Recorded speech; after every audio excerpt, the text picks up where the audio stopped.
So what a meltdown that was last week. Started on Friday with some words of wisdom from Jerome Powell. He loves shaking up the markets, that guy.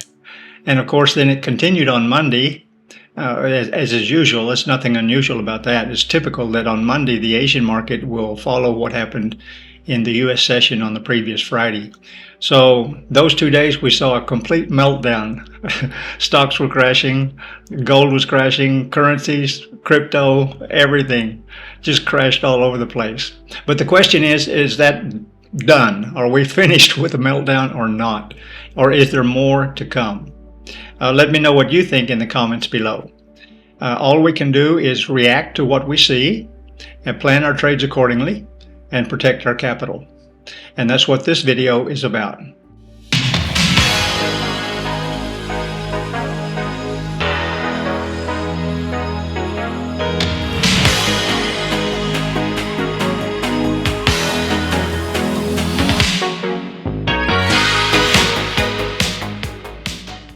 So let's go ahead and get started with this weekly analysis. And this week starting on the 12th of August through to the 16th of August.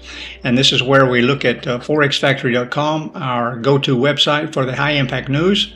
The profit and loss from last week's trades, we'll have a look at those.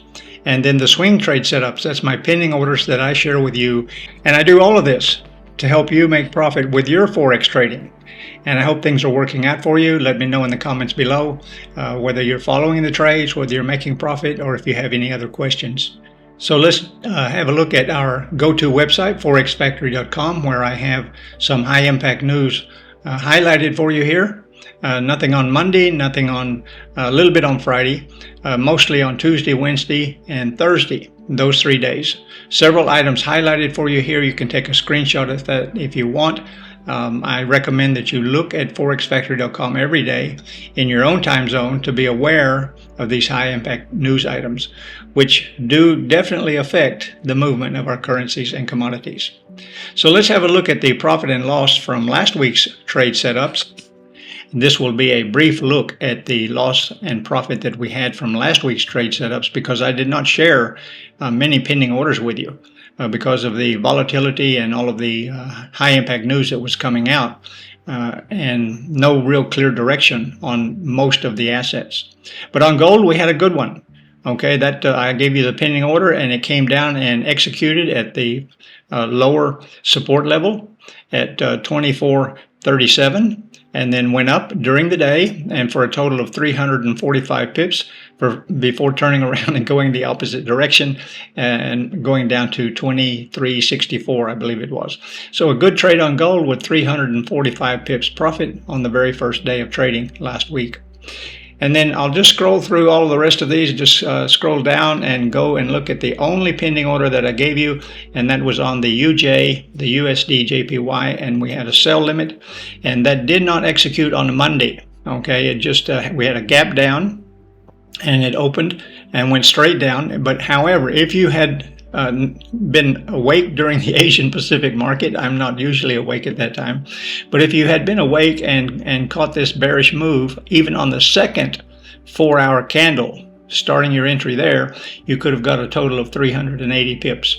However, during the week, the UJ came back up and hit our pending order at that very lower support level, 147.409, went down a little bit, back up, and then stayed kind of around that area, really went sideways for those 3 days. But we did get 195 pips from that pending order, 195 pips profit on the UJ. So a successful trade, successful week, 2 trades in profit, gold and the UJ.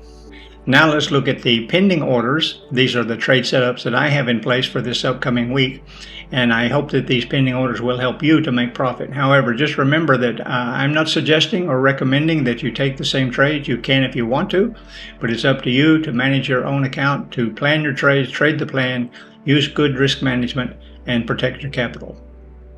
This is not financial advice. And with the pending orders, looking at gold first, XAU USD, yes, I have a buy limit. I know it's 1 week it's bearish, 1 week it's bullish. Again, all we can do is react to what we see. I do not have a crystal ball. I do not try and predict the market. All right, we just react to what we see, do the best we can to plan our trade, trade the plan, and protect our capital. So with gold, I have an entry price at $24.20. It's a little bit above that now. It closed at $24.30. Let it pull back, make a retracement to our support zone, and then that pending order will execute, and we will have a profitable trade on gold. Looking at the Euro US, this is a buy limit also. Let this one retrace back to our support level for an entry price of 1.0895. The odd US, I'm not clear on this one. It has a bearish signal on the day chart, neutral signal on the 4-hour chart, so I'll have no trade on this one. If you follow me, you know when I have conflicting signals, I would prefer to wait and see. On the New Zealand US, however, it's a buy limit. All right, it just needs to come down a little bit to our entry price there. The pending order is 0.5990. Then the pound US, I have a sell limit on that one, and that entry price is 1.2775.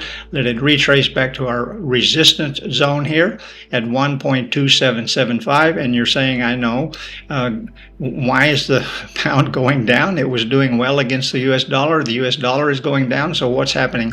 Well, you know the situation in the UK. That's a geopolitical event that is unfolding, has been going on for a while, and we're seeing this decline in the pound. Could that be called a swan, a black swan? Well, perhaps. If you think it's a black swan, let me know what you think in the comments below. But I have a sell limit on the pound with expecting a continuing bearish move with the pound entry price at 1.2775.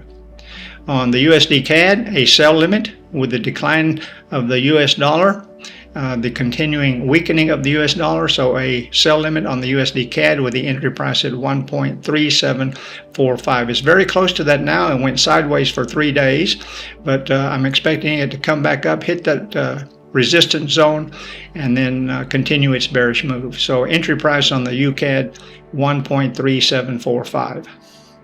And then the UJ, yes, the last 3 weeks or so, we've been able to just throw a dart at the board. It's almost a no-brainer. The Central Bank of Japan finally came in, decided to support the Japanese yen, so we're seeing the UJ is bearish with the strengthening of the Japanese yen.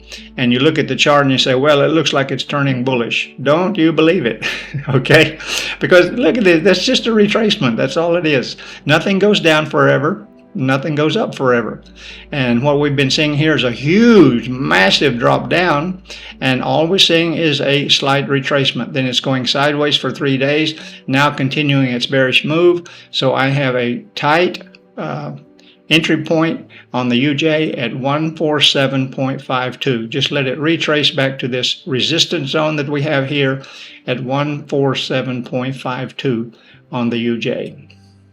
Okay, that's a wrap for the weekly analysis starting on the 12th of August. And I hope that these pending orders will help you to be able to plan your trades. If you have any questions about these particular currencies or gold, leave a comment below and I will get back to you. If you're curious about where to place your stop loss and your take profit, as you know, if you follow me, I don't share that. I only share the entry points.